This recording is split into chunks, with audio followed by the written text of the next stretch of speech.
Hey guys, Alex Jordan here. Today we're going to be talking about 5 tips to scale from 5 figures a year to 6 figures a year with nonfiction self-publishing in 2020.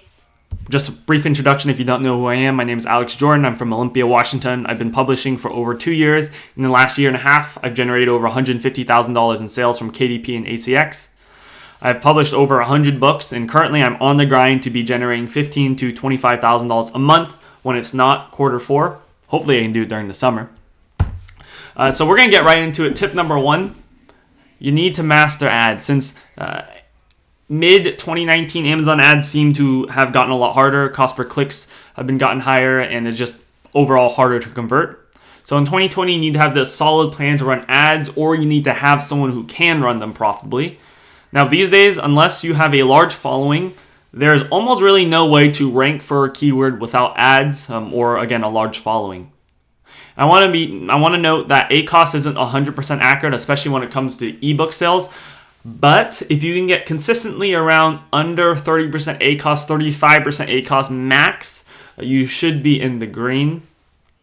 Here are some of my stats in April. Here we spent $100 to earn $1,000 in sales. Note that that's completely gross sales, and we can see that I have a 10% ACoS.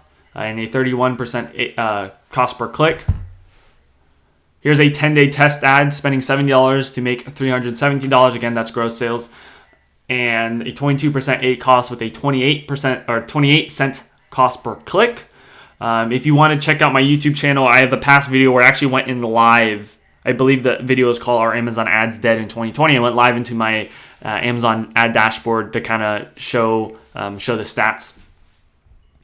It's tip number 2. You're going to want to build a following. So you either need to make an email list for free books, or you need to make a Facebook group with at least 80 to 100 members on it. 80 to 100 members on it isn't too bad. It could cost, I believe, less than under $200. I've done it for under less than $200 in 2 different occasions. Will it be under $200 in every niche? Probably not, but the 2 niches that I went for, easily under $200 to get a Facebook group with over 100 members on it. Tip number 3, you're going to want to dominate a keyword. I'm talking about publishing 3 to 4 keywords, 3 to 4 books in one keyword, and then also making a bundle, maybe 1 or 2 bundles if you have 4 books.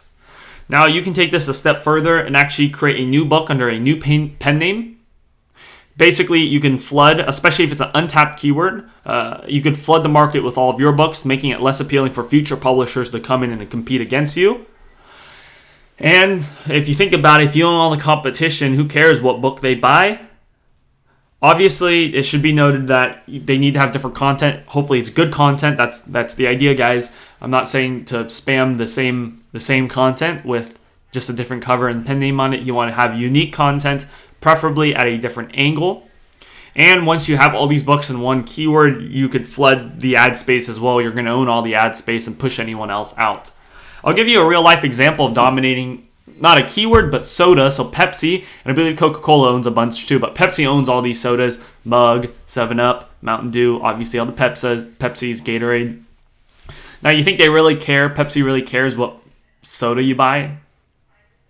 Probably not, because they're getting all the profit irregardless of whatever one you choose.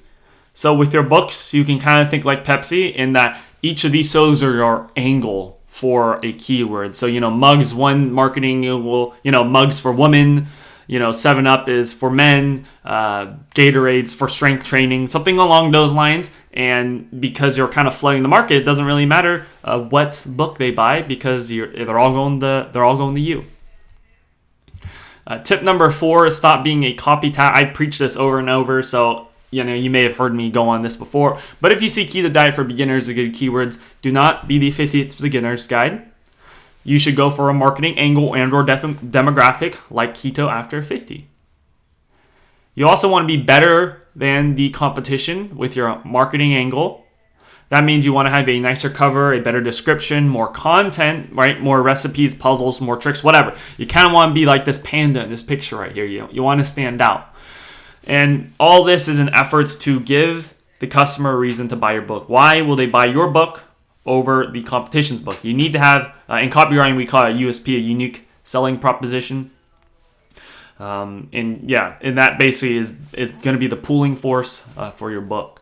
Our final tip Fake it till you make it. Now, does it sound kind of scammy? Yes, but I'll kind of explain what I mean. So we look at this book right here. Do you think that this is made by a real publisher? Do you think it? Oh, the answer is yes.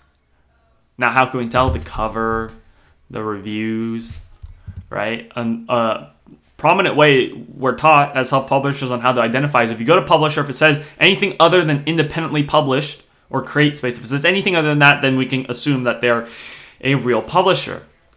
Well, here's the thing about faking until you make it. You can actually buy ISBNs and have a real sounding imprint like Rockridge Press. You can name it whatever you want, San Francisco Publishing Company, and you can have this publisher section say whatever you want. As long as it sounds like a real publishing company, that's good.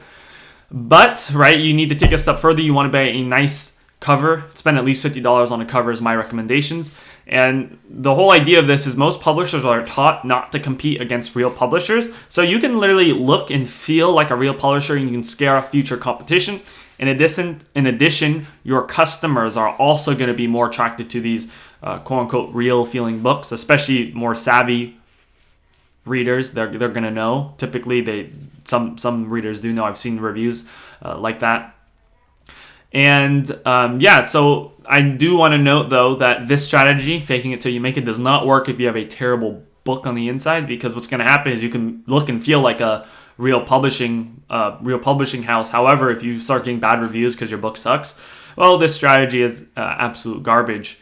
Those are my 5 tips.